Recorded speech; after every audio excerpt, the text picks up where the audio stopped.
Olá, estamos de volta aqui então e vamos para o nosso último exemplo de transferência de calor por condução, né?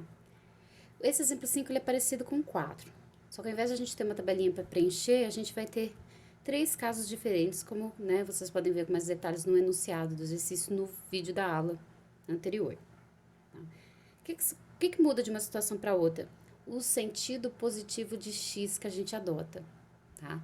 E lembra que isso influencia no sinal do fluxo de calor, tá? E no sinal da taxa de calor. Tá? Lembra que sempre que a gente tiver um sinal positivo, para a taxa quer dizer que a temperatura está crescendo no mesmo sentido positivo de x, para o fluxo quer dizer que ele está indo, no mesmo sentido positivo de x. Tá? Negativo quer dizer que está indo no sentido contrário. Então, para cada situação, a gente vai fazer essa conta e vai avaliar de acordo com o sisteminha dado. Então, no nosso primeiro caso, só para comentar as condições que a gente tem. Espessura da parede plana de 100 milímetros, a condutividade do material de 100 watts por metro Kelvin, temperatura T1, 400 Kelvin, temperatura T2, 600 Kelvin. Tá? Então, nos três casos, eu vou calcular o fluxo e a variação da temperatura com a espessura. Então, no nosso primeiro caso aqui, o nosso sisteminha tá dessa maneira aqui, ó. Vou fazer simplificado aqui. Aqui é a minha direção positiva de x, o eixo que representa a temperatura. Minha parede plana está aqui. Minha temperatura T1 de cá, T2 aqui. E aí eu tenho a variação nesse sentido. Então, reparem que a nossa sentido positivo aqui do eixo x, é da esquerda para a direita.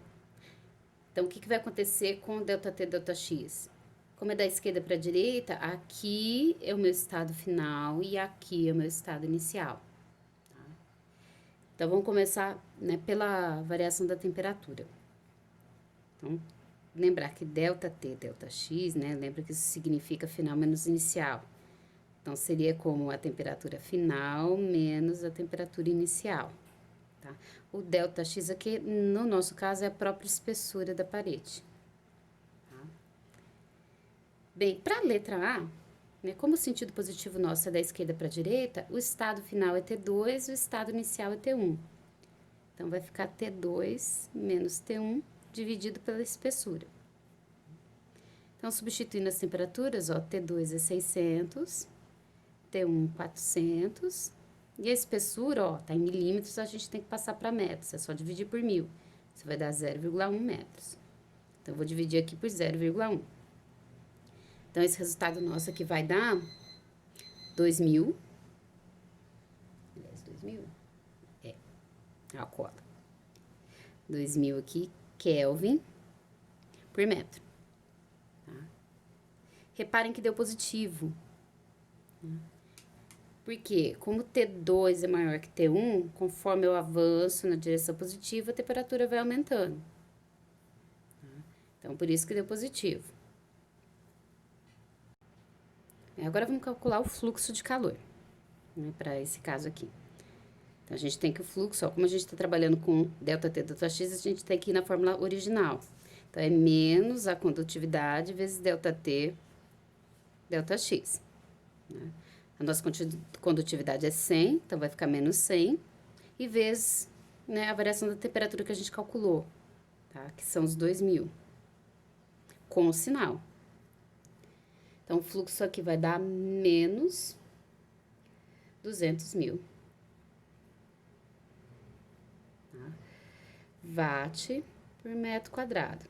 Ou, se preferir, é menos 200 kW por metro quadrado. Então, reparem que aqui o sinal deu negativo, tá? Porque lembra que o fluxo vai sempre da maior temperatura para menor. Então, aqui ele vai de T2 para T1. Só que essa direção é o sentido negativo do eixo X. Por isso, o sinal negativo. Bem, e agora é o segundo caso, a letra B.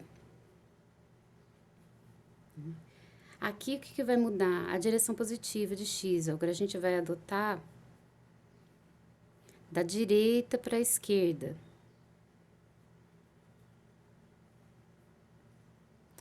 E as posições de T1 e T2 vão ficar mantidas, ó. T1 aqui do lado esquerdo, T2 do lado direito. Bem, o que isso muda para mim na hora de calcular a taxa? Lembra que a taxa é final menos inicial. Como agora o meu eixo X começa aqui e caminha para a esquerda, minha posição inicial agora é na onde está T2 e a posição final é na onde está T1. Então, vai mudar essa ordem aqui, ó. Então, agora a nossa variação de temperatura com a espessura, ela vai ficar. Temperatura final minha agora é T1 e a inicial é T2. E aí, dividido, eu puxo XL, que é ΔX, tá? Dividido pela espessura da parede. Então, aqui vai ficar, ó, nosso T1 é 400, T2 é 600, e aqui a espessura da parede é de 0,1. Então, o que vai acontecer aqui, ó, vou ter um resultado negativo, vai dar menos 2.000 Kelvin por metro. Ó, é negativo agora, e faz todo sentido, porque conforme eu caminho na direção positiva de X que eu adotei, a temperatura está caindo, por isso o sinal negativo. E o fluxo, como é que vai ficar? O fluxo agora não muda nada a fórmula, continua sendo menos a condutividade, vezes ΔT, ΔX. Vai ficar menos 100, que é a nossa condutividade, vezes, lembra que o sinal entra aqui na fórmula, então vai ficar menos 2.000. Então, aqui a gente vai ter um resultado positivo, mais 200.000 watt por metro quadrado, que é a mesma coisa que 200 kW por metro quadrado. Então, agora a gente tem aqui um sinal positivo. Tá? Porque, lembra, o fluxo é sempre da maior temperatura para menor, né? Então, ele vai caminhar nessa direção aqui, da direita para a esquerda, que é a direção positiva que a gente adotou. Então, por isso que positivo.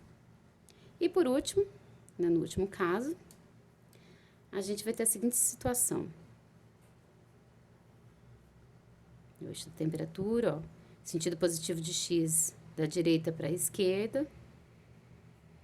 Nossa parede plana, só que agora eu vou trocar as temperaturas de lugar. T2 vai ficar aqui, T1 vai ficar aqui. Opa, né? Fora aqui. E a gente vai ter essa variação de temperatura. Então, vamos ver o que vai acontecer com o sinal na hora de calcular. Então, ó, ΔT, ΔX vai ser, lembra que é final menos inicial. Quando eu tô com o sentido de X para a esquerda, o sentido positivo, inicial é aqui, nesse eixo, o final é aqui. Então, meu inicial é T1, final T2. Então, volta a ficar T2 menos T1, dividido por L. E aí, vai ser de novo 600 menos o 400, dividido por 0,1. Então, isso daqui vai me dar positivo 2.000 Kelvin por metro.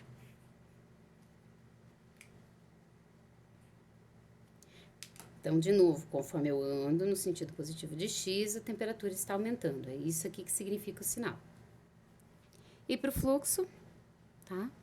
A gente vai ter, né, continua sendo, ó, menos a condutividade, ΔT, ΔX. Isso aqui não muda. Então, é menos 100 vezes aqui que deu positiva, direto os 2.000. Então, aqui eu vou ter menos 200.000 watt por metro quadrado ou menos 200 kW por metro quadrado. Então, repara que agora o nosso sinal deu negativo, porque o fluxo ele vai ocorrer na direção contrária do sentido positivo de X. Então, ele vai de 2 para 1, ele vai para cá, né? Então, o que está acontecendo aqui com o fluxo, só para a gente visualizar melhor. Vou fazer com a verde aqui mesmo. No item A, a gente calculou que o fluxo está negativo, né? Tá querendo dizer o quê? Que ele está no sentido contrário de X, então ele está indo nessa direção aqui, ó. Tá? O fluxo Q. Na letra B, ele deu positivo, então ele está na mesma direção do sentido positivo do eixo X, então ele também está para cá. E na letra C ele deu negativo, então ele está no sentido contrário para esse caso é nesse sentido aqui, ó. Tá? Então, essa aqui fica a interpretação pra gente do sinal, né? Lembra que, como eu comentei, é importante entender o significado do sinal, porque quando a gente vai fazer um balanço de troca de calor em que eu tenho diferentes trocas em várias direções, preciso adotar um sentido positivo e considerar sinal para ter a taxa resultante, né? Bem, então aqui a gente completa nos nossos exemplos de transferência de calor. Qualquer dúvida, né, vocês podem deixar nos comentários ou mandar mensagem para mim no site da disciplina, né? Então, até a nossa próxima aula.